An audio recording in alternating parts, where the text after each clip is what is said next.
તમારા દીકરા દીકરીના ગળામાં ચેન હોય ને, તો હું કદાચ એવી ઇમોશનલી વાત મૂકી દઉં ને કે આપણું એક તીર્થ જોખમમાં મુકાયું છે, એના માટે આમ કરવું જોઈએ તેમ કરવું જોઈએ, તમને તમારા મા બાપે સોનાની ચેન કે સોનાની બંગડી આપી હોય કે વીંટી આપી હોય, ઉતારી દો, એમાંથી આપણે આ સુરક્ષા કરશું. હમણાં ઉતારીને મને આપી દે, કદાચ 100 ચેન વીંટી મારી 1000ની સભામાંથી મને મળી જાય, પણ 10 જણાના હાથમાંથી મોબાઈલ છોડાવતા નાકે દમ આવી જતો હોય છે.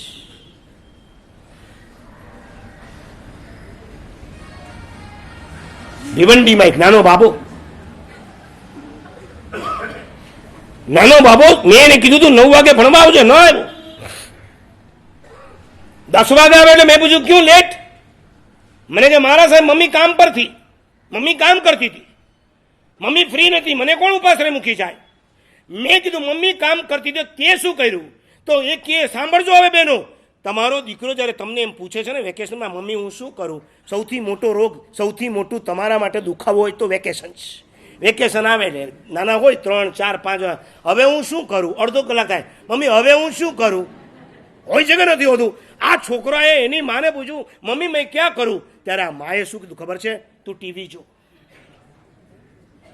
કારણ કે એક રમકડું તમે એવું પકડાવી દો છો કે હવે અડધો કલાક 1 કલાક એમાં કાર્ટૂન જો, એની ગમતી છે ને કાર્ટૂન જો, તું ટીવી જો. સામે ચડીને એ છોકરો જ્યારે મારી પાસે ભણવા આવવા માંગતો હોય ત્યારે આ માની પાસે સમય નથી, ત્યારે કહી દે તું ટીવી જો, તું કાર્ટૂન જો, અડધો કલાક, 1 કલાક, 1.5 કલાક સુધી આવી રીતના રોજ જુએ. એ છોકરાને આદત પડે કે ના પડે? અને પછી કદાચ તમે કહેશો કે હવે અપાસ રહી જા, તો કહેશે ના મારે હવે ટીવી જોવું છે.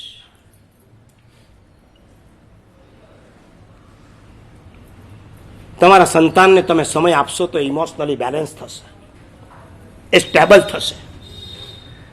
ફરીથી કહું છું, કાન ખોલીને સાંભળી લો, એનામાં કેટલી લાયકાતો, કેટલી યોગ્યતા અને કેટલી પાત્રતા આવે છે.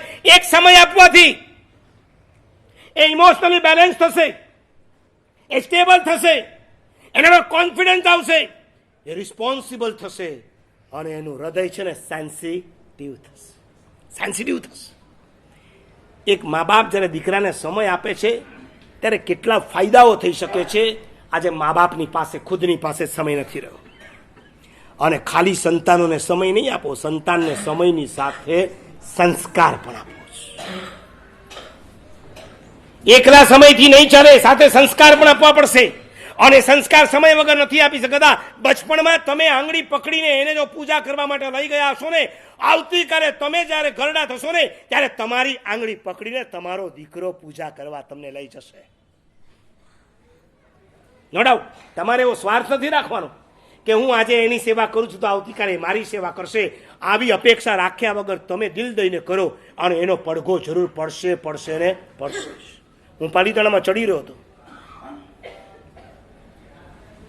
અડધો ગિરિરાજ ચડી ગયો, હિંગળાજના અડા પાસે આવ્યો, અંધારું ઉતરી ગયું, થોડોક પ્રકાશ જેવું થયું, અને મેં જોયું આગળ એક પતિ પત્ની મારાથી લગભગ 20-25 ડગલા ઉપર ચડી રહ્યા હતા, અને પતિના ખભા પર એક બાબો હતો, 1.5 વર્ષનો બાબો. કોઈ તેડવાવાળી બાઈ નથી કરી, પોતે જ બેસાડી દીધો. બાપ આગળ ચાલતો હતો, બેન પાછળ ચાલતા હતા 2 ડગલા, અને હું એનાથી 15-20 ડગલા નીચે હતો. હું મારી રીતે ઉપર ચડતો હતો. નીરવ શાંતિ હતી. અત્યારે કેવી શાંતિ છે એવી શાંતિ. અને એ શાંતિની અંદર મારા કાનમાં એક અવાજ પડ્યો, બેન ઓલા બાબલાની દ્રષ્ટિ મા તરફ હતી, એટલે મા પોતાના દીકરાને કહે છે, બેટા આજે તારો બાપ તને ખભે બેસાડીને જાત્રા કરાવે છે.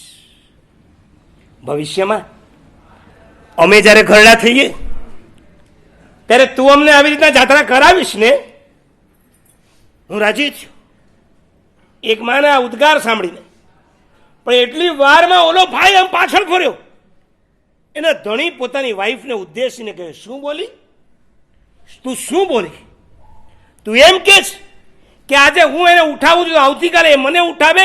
આવી રીતના જો હું ઉઠાવતો તો હું સ્વાર્થી કેવા? હું આવા ભાવથી એને નથી ઉઠાવતો. હું એટલા માટે એને ઉઠાવું છું કે આપણા કુળમાં એક જીવનો જ્યારે જન્મ થયો એ આત્મા ભવ્ય બની જાય, એના કપાળમાં ભવ્યત્વની છાપ લાગે, અને ટૂંક સમયની અંદર મોક્ષમાં જાય ને, એના માટે હું ગિરિરાજની યાત્રા કરાવું છું. નહીં કે મારા સ્વાર્થ માટે. મને ગિરિરાજના પગથિયા ઉપર મારી આંખમાં 2 આંસુના ટીપા આવ્યા. શું આ કાળની અંદર શ્રાવકો હોય છે સ્વાર્થ વગર સંતાનને યાત્રા કરાવતા હોય, અત્યારે કદાચ તમે દેરાસરમાં જશો તો કોક મમ્મી પોતાના બાબલાને આમ કેળ પર ઉચકી અને પૂજા કરાવતી હશે. એમાં એનો શું સ્વાર્થ છે? કોઈ સ્વાર્થ નથી. એ સમય પણ આપે છે, એ સંસ્કાર પણ આપે છે.